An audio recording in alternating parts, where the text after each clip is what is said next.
leaders of Europe's far right gathered in Madrid for the inaugural summit of Patriots for Europe, a political alliance formed after the 2024 European elections. The event marked a key moment in unifying nationalist forces across the continent amid shifting global politics.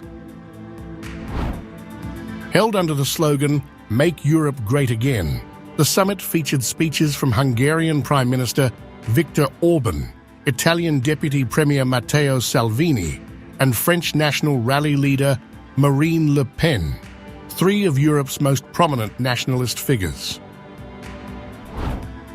Orban hailed Donald Trump's return to power, calling it a Trump tornado that had reshaped global politics. He cast Hungary as a nationalist stronghold, rejecting open border policies and accusing Western elites of attempting to silence sovereign governments. We are the ones who have protected ourselves from migration. We do not allow any illegal migrants to enter Europe. Crossing the border without authorization is a criminal offense. There is no compromise on migration in Hungary. Framing Hungary as a model for nationalist resistance, Orban said, defying the progressive elite was once seen as political suicide, yet Hungary had proven it could be done. He argued that Hungary's success showed that nationalist governance could challenge globalist forces. 15 years ago, when we Hungarians confronted the progressive elite of the world, we were told it was madness, impossible political suicide. We didn't listen to them. We did it, and here I am today. Hungary is living proof that it is possible, that it can be done. President Trump has just started, and he will succeed.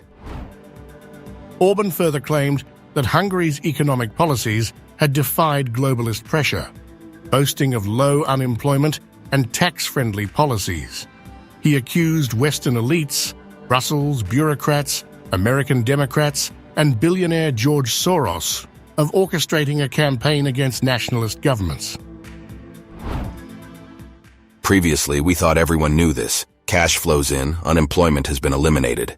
Now that companies are paying the lowest taxes in Europe, I'm imposing. The state rewards work, not punishes it. The globalist elite, of course, hate us.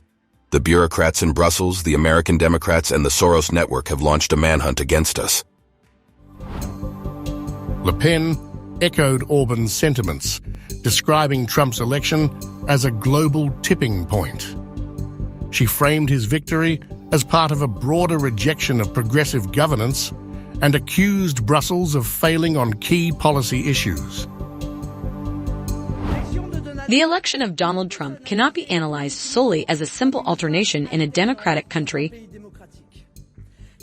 or even just as the patriotic surge of a nation rightly dismissing the forces of decline. We're facing a truly global tipping point. Le Pen also linked Trump's "Make America Great Again" slogan to a nationalist revival in Europe. She argued that MAGA was more than just an American movement. It was a call to power based on nations.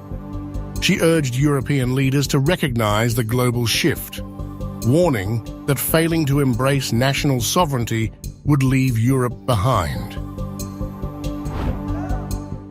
So what is MAGA, Make America Great Again?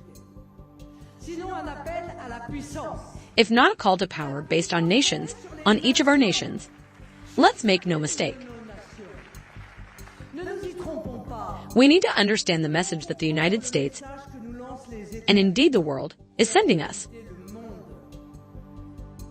Today, MAGA is a rallying cry for Americans who are once again proud of their country and self-confident. But for us Europeans, it's a challenge to power.